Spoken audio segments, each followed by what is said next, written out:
My name is Tharyn Valavanis. I work for Valorem. We're a Seattle-based company. Our background, even though we're very tight with Microsoft, has been back-end for a long time. And in the last 14 months, we have really been exploring the HoloLens. As much as the title of this would presume that we're going to talk about limitations, I'm actually going to do the exact opposite. I'm going to talk to you about how we get around all of those things. I also don't like burying the lead. So, 8 months ago on the left, 3 weeks ago on the right, 60 frames a second, reasonably detailed work. My background's in visual effects. I was hired specifically to come in and take things that look like what's on the left and accomplish what's on the right on the HoloLens. And this is the only part I'm going to talk about limitations. We need to get 3 colors rendered in 2 eyes at 60 frames a second. I'm a proponent of 45 or better, but generally we want to try and get 60.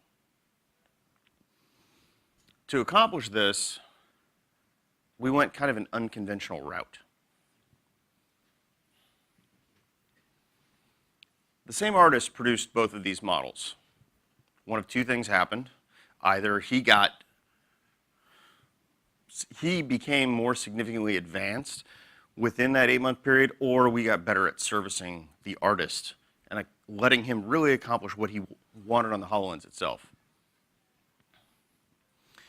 How many people here know what a matte cap is? All right, it's a good answer. Got one. How many people know what Zbrush is? All right. Zbrush, for a long time, has been the sculpting platform of artists. And it's been doing something very special. It's not using a graphics card. It's almost entirely CPU-based. And the way it does that is that those are lookup tables. When we think of lookup tables as developers, we think of pre-calculations of numbers. Well, a lookup table can be a pre-calculation of colors. Each one of those identifies what a normal looks like at a particular point. So all you have to do is have a swatch, calculate the normal's position, and look it up. Go ahead and play the video, please. So this is the first test. I've been with them for about 6 weeks. My background is actually in visual effects, and I was an artist for a long time. So immediately when I heard about limited field of view and we can only process 1 pixel or preferably as few pixels as possible, a matte cap made sense. It's just 1 lookup on a lookup table. And you can get everything from tune to refraction, but it's limited. Phase 2. Next slide, please. One more.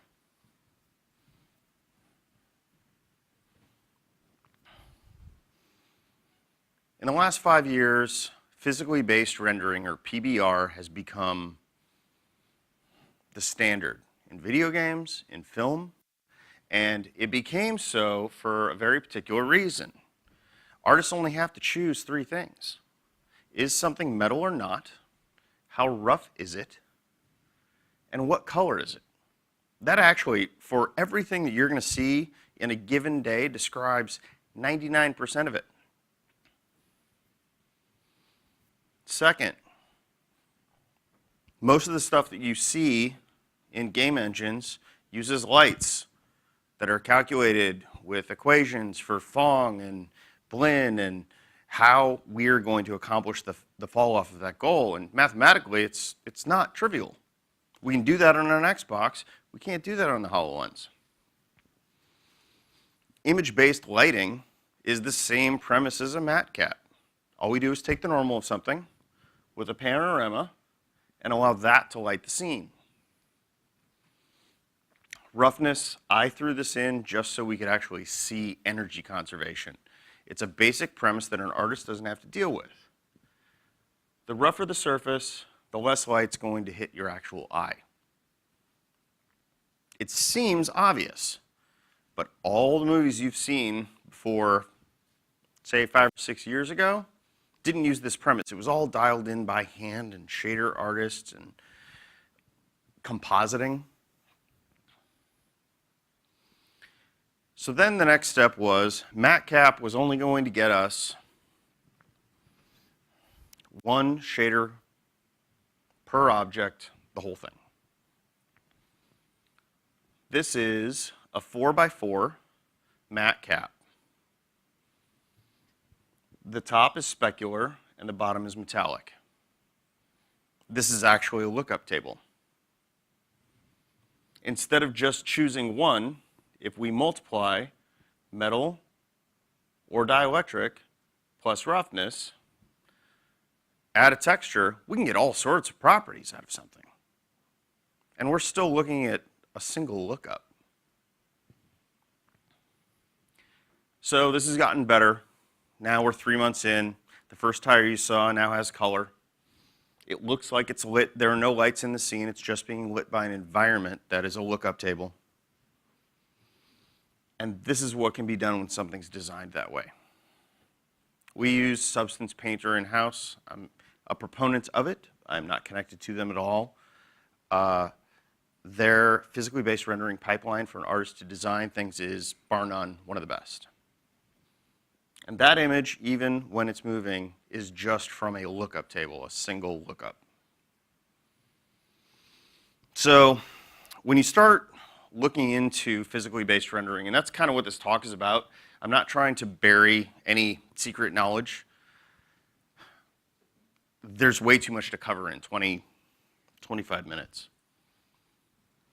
Physically based rendering, you will hear about GGX. It replaced Phong. It's a specular highlight. So if you have a point light someplace and you want to find out how it looks from the camera, there's a large or 3 large mathematical equations to solve. On a HoloLens, we don't need this. We're putting a HoloLens in the real world. Why not take a snapshot of the real world with an HDR with your own camera? We have 360 cameras coming out right now that allow you to capture an entire environment and place it inside the HoloLens as a lookup table.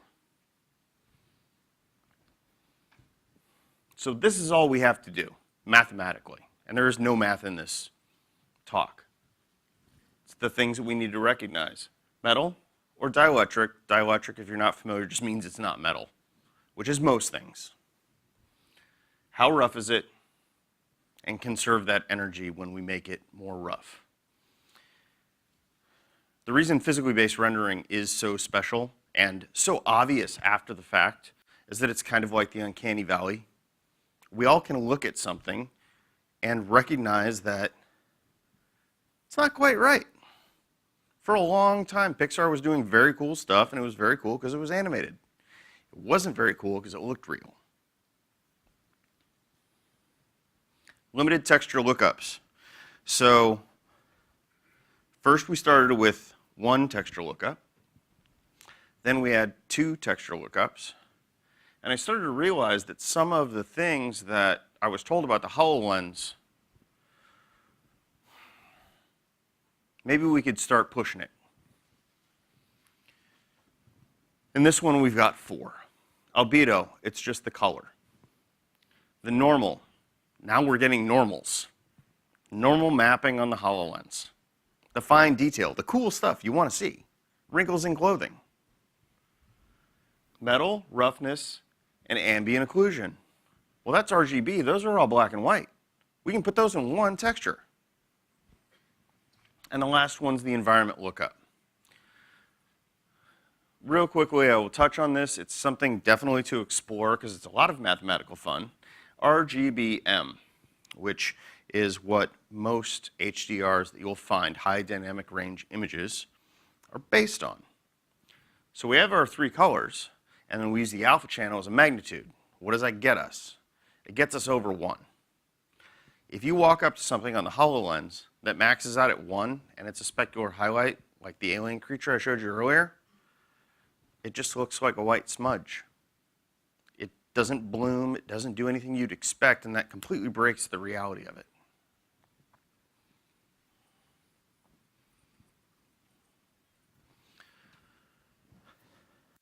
Combining those four things, so 4 texture lookups, 3 lines of math for energy conservation, and the selection of metal versus dielectric.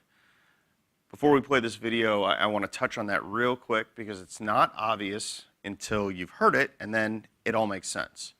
Anything that's metal, the way it behaves with light is it changes the light color. So a reflection in gold becomes gold. A reflection in bronze becomes orange.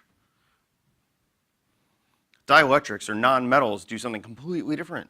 They actually reflect the exact same color that's coming in. And this is the difference in the math. It's very small. But it's the reason that you can immediately, as a human being, recognize something that's metal and hard versus something that's soft like fabric. Go ahead and play the dyno, please. So this is a capture I did about 3 weeks ago. If you liked games like Quake, that's how the reflection was done.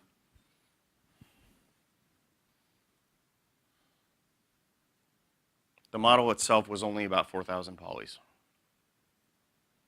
That's all shading and texturing.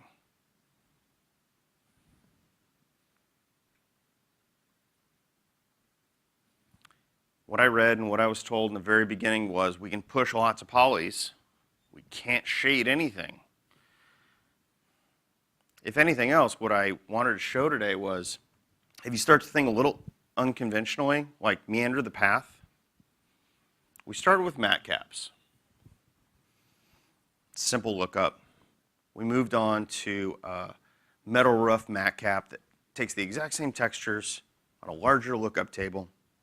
The math wasn't fun, but it is simple and it's fast. And now we're to the point that we can run a real physically based rendered algorithm, just condensed throughout the specular. And instead of doing massive amounts of occlusion culling, we just reduce the math to what you see. And that's the important part. What we're doing is augmented reality. It's only got to be convincing to you when you're wearing the device. It doesn't make a difference what the math is. The difference between 2 months of the alien head and another 6 months was getting that math small enough and experimenting, unit testing, really drilling into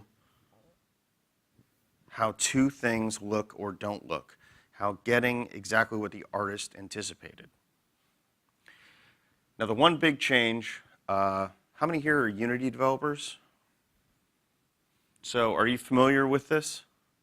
The Soldier 5.3, they had matched Substance Painter.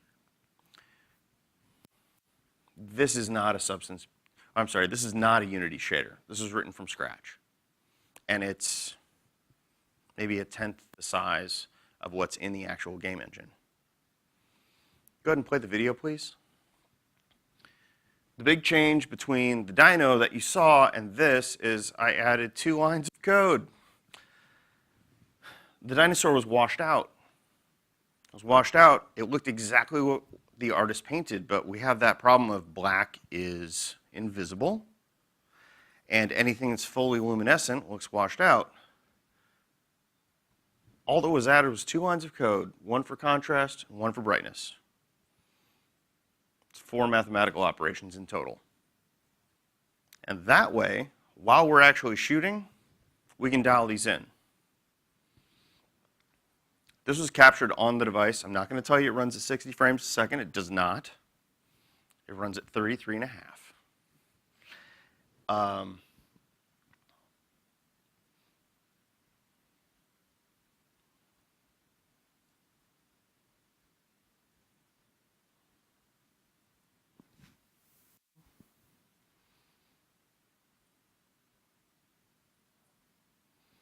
So anyway, if you do go backwards in time, which I highly recommend, look at physically based rendering, look up matte caps, a material capture. It's just a rendering of a swatch. Go through the stages, experiment with them, play with them.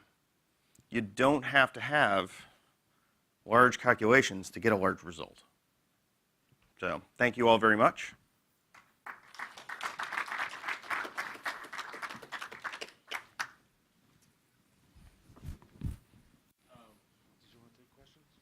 Oh, yeah, sure. Absolutely. We got lots of time. Yeah, just log into slido.com and punch in AW 2017 if you have any questions. We can maybe take one from the audience. Or you can raise your hand. Or yeah, raise your hand to kick it off. But we do find it works pretty efficiently through the app. Okay, just a sec.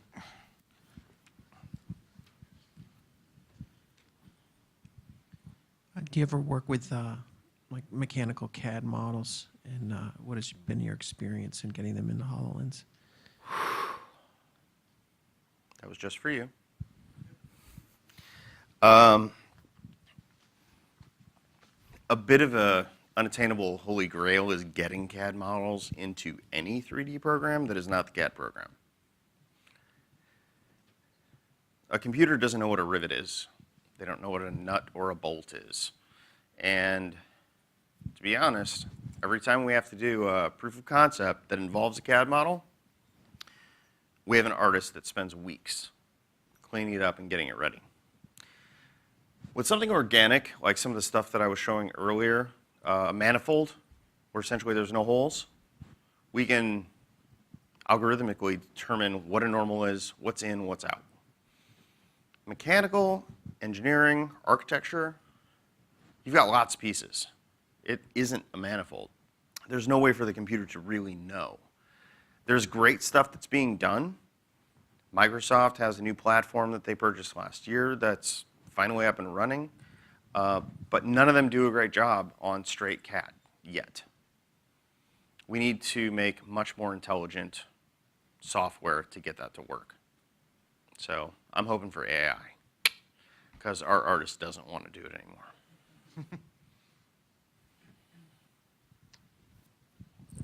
Okay, yeah, just a minute. Just a reminder, go ahead and punch the questions into the app. It goes much quicker. Thank you.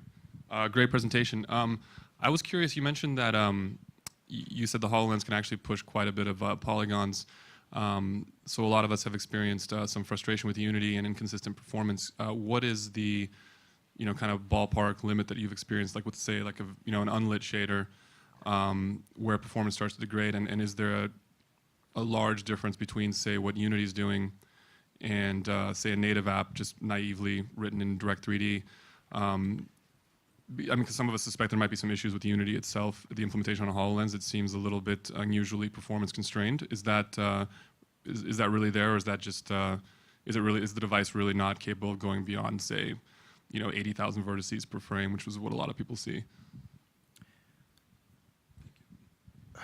That's actually kind of a complicated thing to answer, but I'm going to try.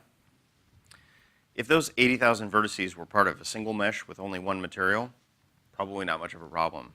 We've done more than twice that. Anytime you fill the frame, so I'm going to move on to I'm going to break this into pieces. So lots of geometry. Full frame, so we're going to fill every pixel. Still not that bad if it's just a vertex-lit shader itself. As soon as you have multiple pieces, so they're elements of one mesh, and or you start having various materials. So the reason the soldier that I was showing earlier is only getting about 33 frames a second is I can't break that character up into separate pieces. It's 8 materials. I probably should have mentioned this because it's actually kind of fun. So those are all 4K textures, 8 materials. So single arm, just the head, those are all 4K. It's got to draw that 8 times. So when you're dealing, if you want to just simply deal with lots of polys, everything should be unified. Like culling's less of a problem than most people think. Actually figuring out what's in or out is more often intensive than it is to just anything that's the same material, make it a single object. Try that and compare it. 50% of the time, you're going to find out that if you just break that building where everything is concrete is one object, everything that is rails is one object, etc., you're going to find you're going to get a performance increase significantly. That help?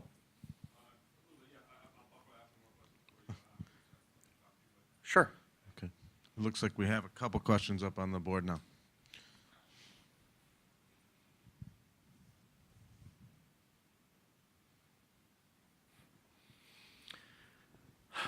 So yes, it's all done with Unity. The shaders in the toolkit are R&D and experimental. If you want to get the type of performance that you saw with some of the examples I was showing today, you want to start from scratch. A vertex lit shader is a vertex lit shader. There's nothing special about the one that's in the Holo toolkit. Several of the shaders have been optimized. People have taken quite a bit of time to take the standard Unity shader and remove code, but you're still doing a tremendous amount of work that you may not necessarily perceive. And there's enough developers in this room that I'm just going to remind you, unit test, unit test, unit test. I've spent the last 20 years just messing with pixels. Like, to get there, weeks and weeks and weeks of seeing how things alias and seeing how pixels reflect and comparing them on, off, like at the eye doctor. There's nothing that's going to get you past that. But the payoff is that maybe you can reduce 100 lines of code in a full physically based rendering shader to 9, and people can't tell.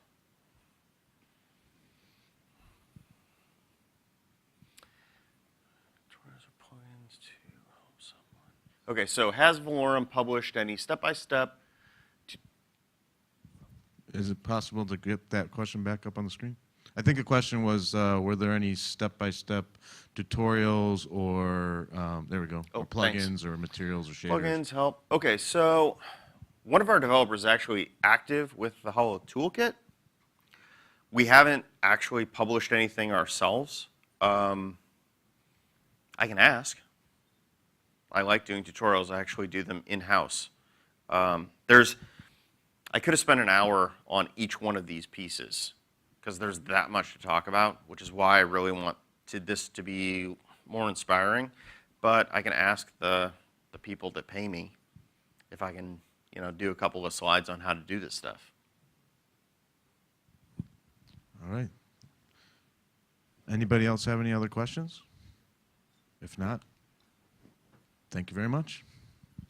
Thanks.